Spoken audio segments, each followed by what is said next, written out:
कलयुग केवल नाम आधारा, सुमर सुमर नर होते नहीं पारा, कलयुग केवल हरि गुण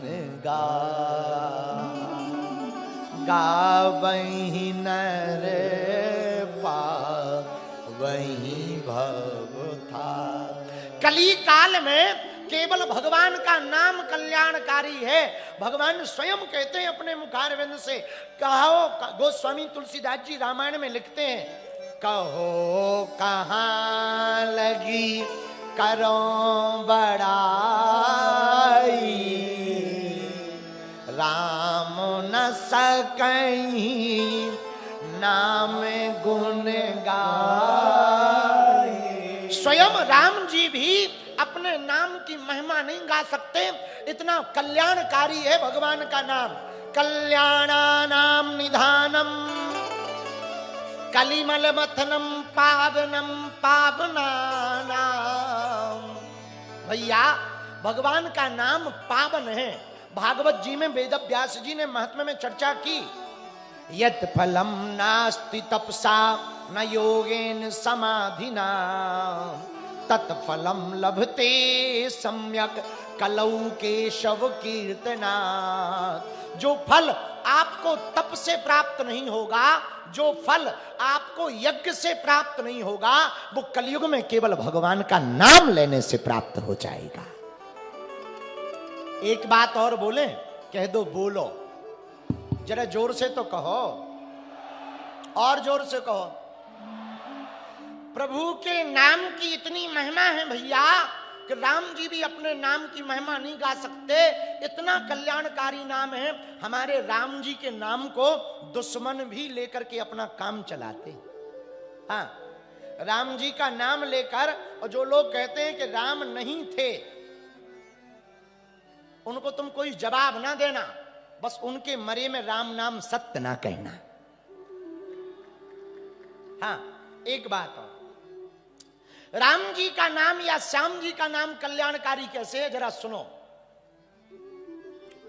जब राम जी ने पुल बांध दिया, हनुमान जी जब कथा में बैठते ना तो केवल कीर्तन करते, नाम जप करते रहते और प्रेम पूर्वक कथा सुनते। तुम सुनो क्यों ऐसा करते। नाम इतना मंगलकारी है कि जब राम जी ने पुल बांध दिया ना, बानरों ने नल नील स्पर्श करते गए, समुद्र में पुल बंध गया, समुद्र में पत्थरों का पुल बंधा, तो ब्रेकिंग न्यूज लंका में चली कि वो जो दो राजकुमार हैं ना, उन्होंने पत्थरों का पुल बनाया, पत्थरों का, और इतने जादूगर हैं कि पानी पर पत्थर तैराए। तो पूरी सेना रावण के पास गई, लंका की प्रजा जुड़कर। रावण बोले हमारे पास क्यों आए? प्रजा बोली पार्टी बदल रहे। बोले किसकी पार्टी में जा रहे? बोले राम जी वाली। रावण बोला क्यों? प्रजा बोली वो दोनों राजकुमार इतने चमत्कार हैं कि पानी में पत्थर तैराते हैं। विचार करो, जो पानी में पत्थर तैरा सकता भैया रावण, यदि वो लंका आ जाएंगे तो इतने पत्थर बरसाएंगे कि खपड़िया फूट जाएंगे। अब मन्ना थोड़ी है, इसलिए हम लोग पार्टी बदल रहे, तुम्हारी पार्टी में नहीं रहना है। रावण बोले पागल हो क्या, ये कोई बड़ी बात थोड़ी है पानी में पत्थर तैराना। प्रजा बोली फिर तुम करके बताओ। और रावण ऐसा कोई जादू जानता नहीं था, लेकिन उसने जोश जोश में कह दिया कि हाँ मैं भी कर दूंगा। प्रजा बोली हम भाषणबाजी पे भरोसा नहीं करेंगे, बहुत भाषण दे लिए तुमने, करके बताओ। रावण बोला कल आ जाना समुद्र के किनारे, हम भी पानी में पत्थर तैरा करके जानते हैं। प्रजा बोली अच्छा। तो प्रजा बोली सुनो महाराज, यदि आप पानी में पत्थर तैरा दोगे तो हम पार्टी नहीं बदलेंगे, नहीं तो बदलेंगे। रावण बोला तैयार रहो। दूसरे दिन प्रजा आई, रावण आया। भैया पूरी सेना रावण की आई। रावण ने कहा पत्थर लाओ। अब प्रजा तो प्रजा है, उसने सोचा कि विपक्षी पार्टी ने 50 किलो का पत्थर तैराया तो अपने राजा को कम से कम 500 केजी का तैराना चाहिए। तो राक्षस, जिसका राजा मूढ़क हो, प्रजा तो और पहले मूढ़क होती है। तो तुरंत बड़े बड़े पत्थर लेकर आधे आधे पहाड़ लेके राक्षस पहुंच गए और रावण को पसीना आ गया कि छोटा मोटा पत्थर तो ट्रिक करके तैरा ही देते, अब बड़े कहां से तैराए। रावण को जितने श्लोक आते थे, जटाटवी गलज्जला प्रवाह आदि आदि आदि जितने श्लोक आते थे, सब शिव तांडव गा लिया, ये गा लिया, वो गा लिया, उसमें पत्थर लिया, कुल देवी को मना लिया, और जैसे ही छोड़ा सोई पत्थर डूब गया, डूब पुड़ गया। प्रजा बोली ले वो निकल आया चमत्कार। अब पसीना रावण को भी आ गया। प्रजा जब जाने लगी तो रावण ने पता है क्या किया, सिर पानी में डाला, और जैसे ही पानी में सिर डाला, पता नहीं वो क्या बुदबुदाया, वो पत्थर ऊपर आ गया, तैरने लगा। प्रजा ताली बजाने लगी, लंकापति रावण की जय हो, जय हो। प्रजा जय जयकार करने लगी। अब रावण भी बड़ी मस्ती चाल में बढ़िया मतवाला बनकर के वापस आया। रात को वो लेटा तो मंदोदरी चरण दबाने लगी। मंदोदरी बोली महाराज हम आपको जानते हैं, आपके पास बहुत शक्तियां हैं, पर ऐसी कोई भी शक्ति नहीं है कि आप पानी में पत्थर तैरा सको। देखो बाहर चाहे तुम जितनी लंबी लंबी हाँक लो, घरवाली सब जानती। बाहर चाहे जितने बड़े नेता बन जाओ, घरवाली को पता होता है कि कितने फेंकने वाले। बाहर चाहे जितने बड़े गुंडा बन जाओ, लुगाई को पता होता है कि तुम कितने बड़े वाले। बाहर तुम चाहे जितने बड़े अफसर बन जाओ, घरवाली को पता होता है कि तुम कितने बड़े अफसर हो। रावण से पत्नी मंदोदरी रावण की बोली महाराज हमें पता है आपके पास देव शक्तियां हैं, देवियां हैं, सिद्धियां हैं, पर ऐसी कोई शक्ति नहीं है कि आप पानी पर पत्थर तैरा सको। ऐसी कोई शक्ति नहीं है आपके पास। पर एक बात बताओ, आपने आज ये किया कैसे? हमने सुना आपने पानी पे पत्थर तैराया। रावण बोला हाँ सही कहते हो, हमने पानी पे पत्थर तैराया। आज पहली बार रावण रोया, 20 आंखों से रावण रोया। मंदोदरी बोली महाराज आप रो क्यों रहे?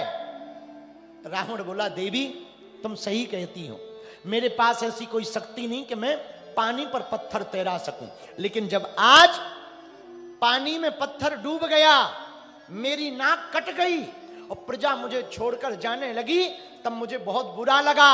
और देवी मैंने पानी में सिर डाला और पत्थर के पास गया कि ये पत्थर तुझे राजा राम की सौगंध है, मेरी लाज बचाने के लिए ऊपर आ जा।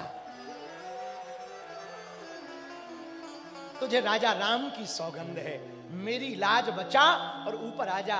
देवी उसने मेरी सौगंध मान ली, राम जी की सौगंध मानकर पत्थर ऊपर आ गया। ऐसा नाम है हमारे राम जी का, इतना कल्याणकारी नाम है हमारे राम जी का कि रावण भी राम जी का नाम लेकर अपना काम चलाता है। तो कथा में जब भी बैठो ना, भगवान का नाम लो, सीताराम सीताराम सीताराम, राधे श्याम जय माता दी, ओम नमः शिवाय, ओम बागेश्वराय नमः, ओम सन्यासी देवाय नमः, ओम हम हनुमते नमः।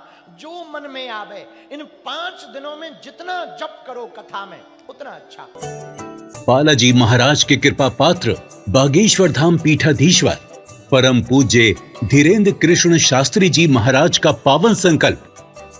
मध्य प्रदेश में छतरपुर के ग्राम गढ़ा में बनेगा विश्व स्तरीय कैंसर अस्पताल एवं रिसर्च सेंटर, जिसकी आधारशिला देश के यशस्वी प्रधानमंत्री नरेंद्र मोदी जी के कर कमलों से रखी जा चुकी है। 200 करोड़ रुपए की लागत वाले 100 बेड के इस अस्पताल में गरीबों का होगा मुफ्त इलाज। ये बहुत बड़ा अवसर है, बहुत बड़ा काम है। संकल्प बड़ा हो, संतों के आशीर्वाद हो, प्रभु की कृपा हो, तो समय सीमा में सब पूर्ण होता है। हमारे प्रियजनों, बागेश्वर धाम पूरे भारत के लोगों, अभी तक अस्पतालों में मंदिर थे, अब मंदिर में अस्पताल होगा। कैंसर हॉस्पिटल निर्माण हेतु सहयोग देकर पुण्य के भागी बने।